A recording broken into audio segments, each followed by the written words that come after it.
গত 2 দিন ধরে পেটে একটা দানাও পড়েনি রে বাবা। শরীরটা আর চলছে না। হ্যাঁ, আমি বোধহয় আর বাঁচবো না। তুই কি মনে করে বলতে পারিস যে বুড়ো মানুষকে ঘরে আশ্রয় দিয়েছিলি তিনি আসলে কে ছিলেন? ওগো, জলদি একবার বাইরে এসো। ও ময়না, দেখে যা রে, দেখে যাও বাইরে কি অলৌকিক কাণ্ড ঘটে গেছে। আয় রে তোরা শুনবি যদি, আয় তাড়াতাড়ি, দরজা খুলে দাঁড়িয়ে আছে। আকাশের বুকে তখন মেঘের ঘনঘটা, বাইরে মুষলধারে বৃষ্টি। এক গ্রামে মধু নামে এক দরিদ্র চাষি বাস করত। অভাব যেন ছিল তাদের নিত্যদিনের চিরস্থায়ী সঙ্গী। কিন্তু এই চরম কষ্টের মাঝেও তাদের ছোট্ট পরিবারটিতে ছিল অফুরন্ত ভালোবাসা। মা মা, দেখো না বাইরে কেমন ঝুম বৃষ্টি হচ্ছে। কতদিন ধরে একটু হাঁসের মাংসের ঝোল দিয়ে গরম গরম ভাত খেতে ইচ্ছে করছে। দেব রে মা, নিশ্চয়ই দেব, কিন্তু ঘরে যে আর চাল মশলা বা হাঁসের মাংস কেনার মতো একটা পয়সাও নেই। দিনকাল একটু ভালো হোক, তোকে আমি মনের মতো করে হাঁসের মাংস রেঁধে খাওয়াবো, কেমন?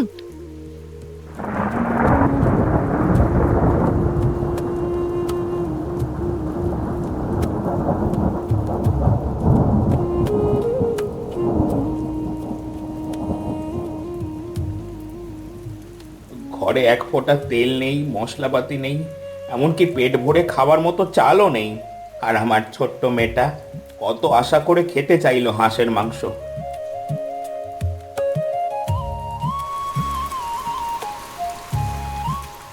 এক কাজ করি, আমাদের এই দুটো মোরগের মধ্যে একটা মোরগ আজ এই বৃষ্টি মাথা করেই বাজারে নিয়ে যাই। তারপর বিক্রি করে যা পাবো সেই টাকা দিয়ে বাজার থেকে একটা জ্যান্ত হাঁস আর রান্নার জন্য মশলাপাতি আর খানিকটা চালও কিনে নেব। তাহলে মালতী রাতে মনের মতো করে মেয়েটাকে হাঁসের ঝোল রেঁধে খাওয়াতে পারবে। আমার ময়নাটার মুখেও একটু হাসি ফুটবে। মেয়ের আবদার মেটানোর জন্য হাঁসের মাংস, চাল আর রান্নার মশলা কেনার তীব্র আকুলতা নিয়ে মধু তার দুটি মোরগের মধ্যে একটি মোরগ নিয়ে বাজারের উদ্দেশ্যে রওনা দিল। কিন্তু প্রকৃতি হয়তো আজ তার সততা ও মানবতার এক কঠিন পরীক্ষা নেওয়ার জন্য অপেক্ষা করছিল।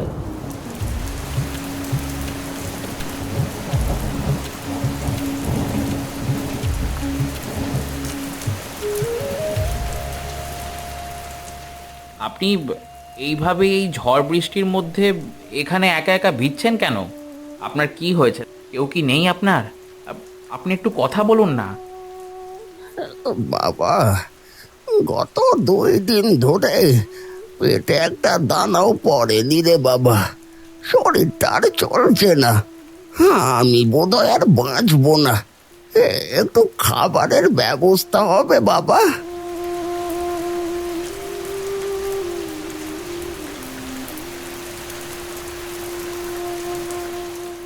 হে, এই কটা টাকায় তো ওনার পেট ভরানোর মতো কিছু কেনা যাবে না। আর ওইদিকে আমার ময়নাটা হাঁসের মাংসের আশায় পথ চেয়ে বসে আছে। না না, লোভ করলে চলবে না। ময়না আমার ঘরের মেয়ে, আজ না হোক ও অন্যদিন ঠিক খেতে পারবে, কিন্তু এই চেনা মোরগটার চেয়ে আজ এই অচেনা মানুষটার জীবন বাঁচানো অনেক বেশি জরুরি। আগে আমাকে এই জ্যান্ত মানুষটাকে বাঁচাতে হবে। ওনাকে আমি এই অবস্থায় রাস্তায় ফেলে কিছুতেই একা একা বাজারে যেতে পারবো না। যাই যাই, ওনাকে বাড়ি নিয়ে যাই, তারপর ঘরে যা আছে তাই খাওয়াবো।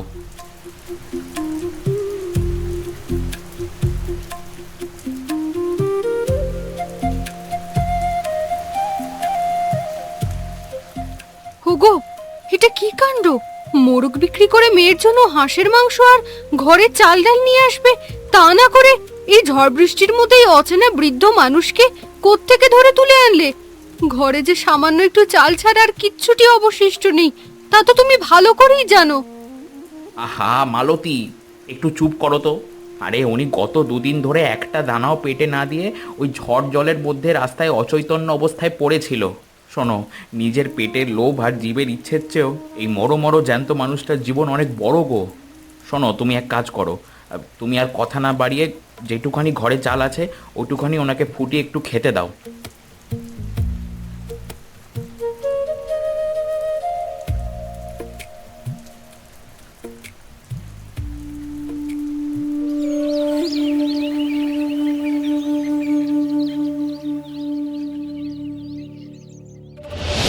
ওগো শুনছো?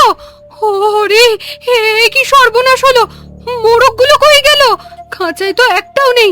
মনে হচ্ছে সব পাশের ওই ঘন জঙ্গলে চলে গেছে। নিশ্চয়ই তুমি আসার সময় খাঁচার দরজাটা ঠিক মতো লাগাওনি, আলগা ছিল। মা, আমাদের মোরগগুলো কি সব সত্যি সত্যি হারিয়ে গেল? ওগুলো তো আমাদের কত আদরের ছিল গো। আজ হাঁসের মাংসটাও কপালে জুটলো না। আর আর আমাদের নিজেদের মোরগগুলো চলে গেল। আমরা এখন কি নিয়ে থাকবো মা? কেঁদো না মা, তোমরা মন খারাপ করো না। তোমরা আজ নিজেরা না খেয়ে আমার মতো এক ভিখারির প্রাণ বাঁচালে। তোমার এই নিঃস্বার্থ উপকারের ঋণ আমি এই জীবনে কোনোদিন শোধ করতে পারবো না বাবা। তবে যাওয়ার আগে আমার একটা কথা মনে রেখো তোমরা, মানুষের উপকার কখনো বৃথা যায় না। ভালো কাজের সুফল মানুষ কোনো না কোনো ভাবে ঠিকই ফেরত পায়, সব সময় ফিরিয়ে দেয়।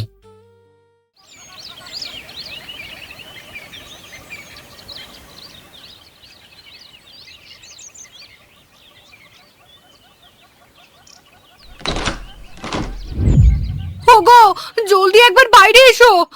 ও ময়না, দেখে যা রে, দেখে যাও বাইরে কি অলৌকিক কাণ্ড ঘটে গেছে।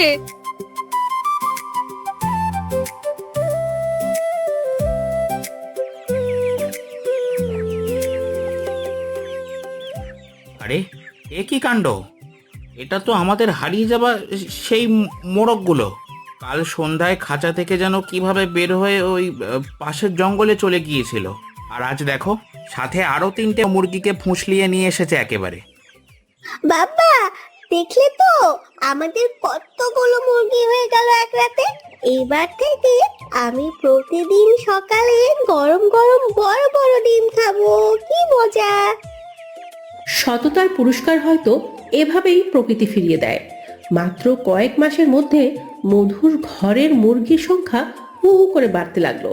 প্রতিদিন প্রচুর ডিম আর মুরগি বিক্রি করে মধুর সংসারের অভাবে কালো মেঘ কাটতে শুরু করলো।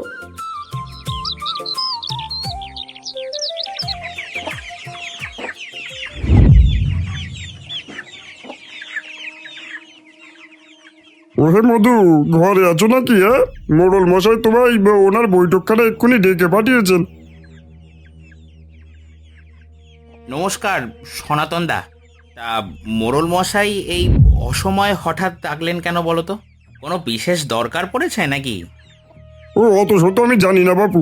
মোড়ল সাহেব আমায় কড়া গলায় বলেছেন এই মধু চাষিকে অতি সত্বর আমার দরবারে ডেকে নিয়ে আয়। বড় কোনো ব্যাপার বলেই তো মনে হচ্ছে। তুমি আর এক মুহূর্ত সময় নষ্ট না করে এই চটপট আমার সাথে রওনা দাও দেখি। মোড়ল মশাই কিন্তু বেশি সময় অপেক্ষা করতে ভালোবাসেন না। ওগো, আমার বড় ভয় করছে গো। মোড়ল মশাই এমন অতি সত্বর করে তোমায় ডেকে পাঠালেন কেন? আমরা তো কোনোদিনও কারো কোনো ক্ষতি করিনি। তবে কি আমাদের এই হঠাৎ মুরগি হওয়া আর ভাগ্যবদল দেখে গ্রামের লোক হিংসে করে ওনার কান ভাঙিয়েছে?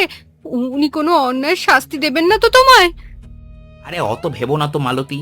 যা হয়নি তা নিয়ে এখনই ভয় পেয়ে লাভ কি? আর এমনি তো আমি তো অন্যায় কিছু করিনি, তাহলে ভয় কিসের? শোনো, তুমি ময়নাকে আঁকলে ঘরে থাকো, ঠিক আছে?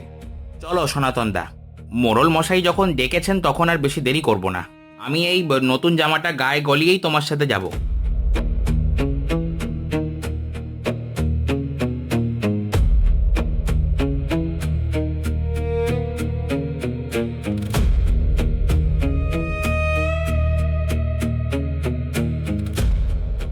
মধু, তোকে চেনে না এমন লোক এই গ্রামে এখন আর বোধহয় কেউ নেই। কিন্তু তুই ইদানিং যে কাজটা করেছিস তা সত্যি অভাবনীয়। তুই কি মনে করে বলতে পারিস কিছুদিন আগে সেই ঝুম বৃষ্টির দিনে তুই নিজের ঘরে শেষ এক মুঠো অন্ন দিয়ে যে বুড়ো মানুষকে ঘরে আশ্রয় দিয়েছিলি তিনি আসলে কে ছিলেন? না মোড়ল মশাই, মানে আমি তো ওনাকে চিনি না। উনি তো আমার কাছে শুধু ওই নিরন্ন তৃষ্ণার্ত পথিক ছিলেন। উনি কে ছিলেন মোড়ল মশাই? মধুভাই, উনি আর কেউ নন, তিনি আমার পরম পূজনীয় হারিয়ে যাওয়া পিতা। বাবা কিছুটা মানসিক ভারসাম্য হারিয়ে আজ থেকে দীর্ঘ 8 মাস আগে আমাদের বাড়ি থেকে নিখোঁজ হয়ে গিয়েছিলেন। আমরা চারধারে খুঁজে ওনাকে পাইনি।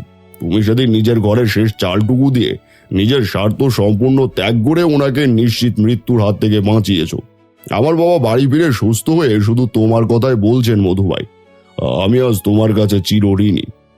এ কি বলছেন হুজুর? আমি তো শুধুমাত্র একজন সামান্য মানুষ হিসাবে আমার কর্তব্যটুকু পালন করেছি। একজন নিরন্ন মানুষের প্রাণ বাঁচানো তো ধর্ম হুজুর, এর থেকে তো বেশি আমি কিছুই করিনি। তোমার মতো নিঃস্বার্থ দয়ালু আর সৎ মানুষের এই কলিযুগের সমাজে বড্ড অভাবে মধু ভাই। তোমার এই মহান কাজের কৃতজ্ঞতা স্বরূপ আমি আমাদের জমিদারের সবচেয়ে সেরা এবং উর্বর এক বিশাল জমি তোমাকে চাষ করার জন্য চিরদিনের মতো দান করে দিলাম। আজ থেকে এই জমির মালিক তুমি। এখন থেকে তুমি স্বাধীনভাবে সেখানে চাষবাস করবে আর নিজের পরিবার নিয়ে সচ্ছলভাবে রাজার মতো বাঁচবে। এটাই তোমার ভালো কাজের পুরস্কার। ঠিক 1 বছর পর আবার এক মেঘলা দিনে মধুর বাড়িতে এক বিশাল ভোজের আয়োজন করা হলো। তবে এবার আর মধুর পরিবার একা নয়, গ্রামের সমস্ত দরিদ্র মানুষকে সাথে নিয়ে তারা এই আনন্দ ভাগ করে নিচ্ছে। মানবতার জয়গান আজ মধুর আঙিনায়। বাবা, আজ আমাদের জীবনের সব স্বপ্ন সত্যি সত্যি পূরণ হয়ে গেছে। কিন্তু আমায় একটা কথা বলবে বাবা, আমাদের এই ভাঙ্গা কপাল এত অল্প সময়ে এমন অলৌকিক ভাবে কিভাবে বদলে গেল বলো তো? মারে, জীবনে ভালো মানুষ হবার চেষ্টা করলেই প্রকৃতি বা সময়ের কোনো সুন্দর পথ ঠিকই খুলে যায়। আমরা সেদিন নিজেদের পেটের স্বার্থ বা লোভের চেয়ে ওই রাস্তার পাশে পড়ে থাকা অসহায় বুড়ো দাদুর জীবনটাকে অনেক বড় করে দেখেছিলাম, আর তারই ভালো ফল হিসাবে আমরা আজকে সুন্দর দিনটা দেখতে পাচ্ছি। বুঝলি মা, মানুষের ভালো কাজ কখনোই বৃথা যায় না। ভিডিওর নাম বৃষ্টি রাতে মাটির ঘরে মাংস। যারা যারা উত্তর দিয়েছেন তাদের সবাইকে অসংখ্য ধন্যবাদ। সঠিক উত্তরদাতাদের মধ্যে থেকে আমরা কয়েকজনকে বেছে নিয়েছি। মমতাজ খাতুন, বর্ধমান, ভারত। রহিমা খাতুন, বাউরিয়া, কলকাতা, ভারত। রাজিয়া সুলতানা, শ্যামলী, ঢাকা, বাংলাদেশ। পৌলুমি কর, আসানসোল, ভারত। শিলামণি, নরসিংদী, বাংলাদেশ। শিরিন, ঢাকা, বাংলাদেশ। তামান্না জাহান, খুলনা, বাংলাদেশ। নার্জিস, মুর্শিদাবাদ, ধুলিয়ান, ভারত। হাছান ইকবাল, চট্টগ্রাম, বাংলাদেশ। অন্বেষা কর, শান্তিপুর, পশ্চিমবঙ্গ, ভারত। আজকের প্রশ্ন, গল্পের সেই অসহায় বৃদ্ধ লোকটি আসলে কার বাবা ছিলেন? সঠিক উত্তরটি কমেন্টে লিখে জানান এবং সঠিক উত্তরের সাথে অবশ্যই আপনার নাম এবং আপনি কোথা থেকে ভিডিওটি দেখছেন সেটি অবশ্যই লিখে জানাবেন। ধন্যবাদ।